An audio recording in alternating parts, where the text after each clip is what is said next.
Ooh,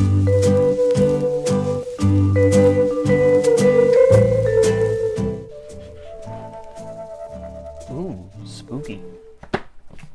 Hello Internet, this is Olin from What I'm Listening To, here, once again, with another episode of Quickies. The first CD I have for you today, I have a Daniel Lanois album. This is his album Goodbye to Language. Daniel is a really interesting musician because he plays the pedal steel guitar and he makes ambient music out of it, which is not something you would commonly associate with ambient music. I first discovered him through his contributions on Brian Eno's album Apollo, which is a very, very spacey ambient album, something I'm a big fan of, space music. And I saw this album, and I just thought the cover was very reminiscent of space. I don't think that's what it is, but it just kind of looks like stars in the sky. And so I figured if he's going to be a part of this space ambient album that Eno made, maybe he made his own space ambient album. So checking this one out, I'm really looking forward to listening to it. I have no idea what to expect, but I'm sure it'll be good.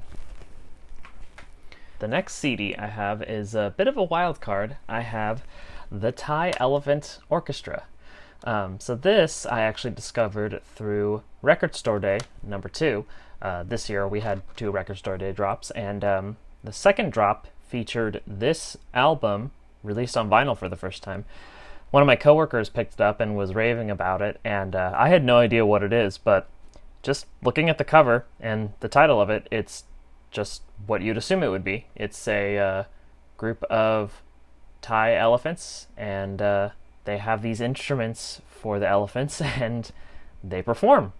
And it just sounds so fascinating. I really have no idea what to expect from this. I'm sure it'll be very percussive based, but one of the things I really like about this CD is it not only has songs of just the elephants playing, presumably, but it also has natural elephant sounds, field recordings of elephants, which sound fantastic, elephants with humans, so I'm guessing they're playing together, and then the music by humans about the elephants. So there's a lot packed into this.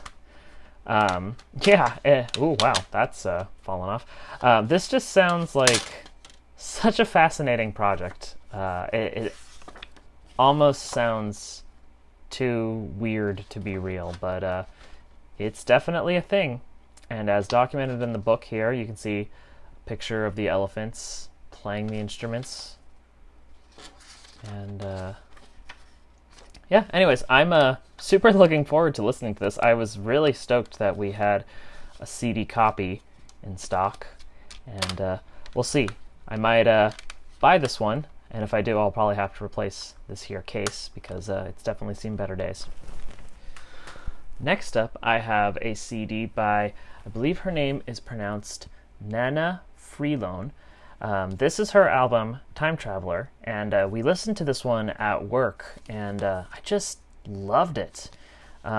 It's mostly songs done by other people, so for instance, she does a cover of Time in a Bottle, which is originally by Jim Croce, and then she does a Marvin medley, which is just a series of Marvin Gaye songs, all packed into one track, as well as having some of her original stuff on here. But everything that she does on this album I just thought was so pretty.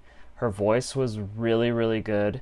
The music, though, was jazzy, and this was filed in jazz, was actually kind of more soulful R&B influenced, and just overall it was just a phenomenal listen. And I was really psyched that we had a used copy available because I thought this album was a brand new release, and it was released in 2021. It could have been released, I don't know, sometime this month, but I'd have to look into that. But regardless, I have a used copy here. I was able to loan it out to give it a closer listen, and I'm really looking forward to doing that because that first listen was awesome. Next up, I have a Bob Mould album. This is his album, Blue Hearts. This is actually his most recent release.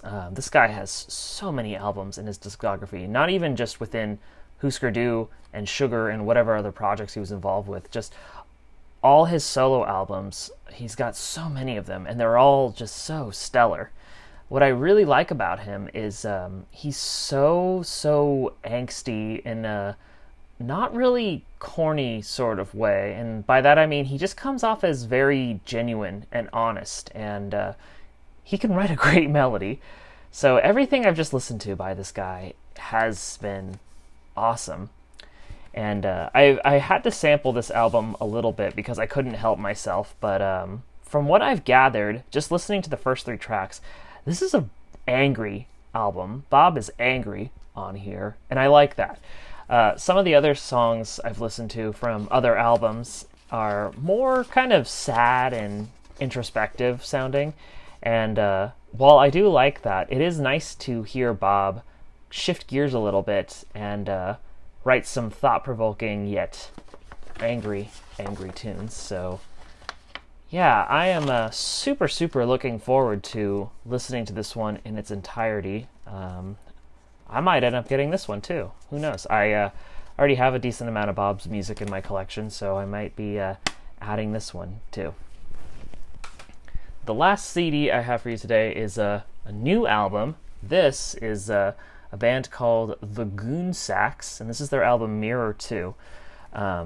The day this album came out, we listened to it in store, and I really dug it. It had this very 80s dream pop post-punk feel to it, even though they're a total modern-day band. And I really think it's cool that there are a lot of alternative bands that have kind of taken interest in that sort of 80s sound and are trying to imitate it in this modern day. But yeah, I don't know. There was something about this album that I just thought was really cool. And once again, I don't know anything about them. I really don't, but supposedly this is their kind of breakthrough album. I believe they have another album or two that they release independently, and this is the album that they released on Matador, so who knows? These guys could be going places, and they could make it big. We'll have to see. Alright, that concludes this episode of Quickies. Thank you all so very much for watching, and I'll see you all next week.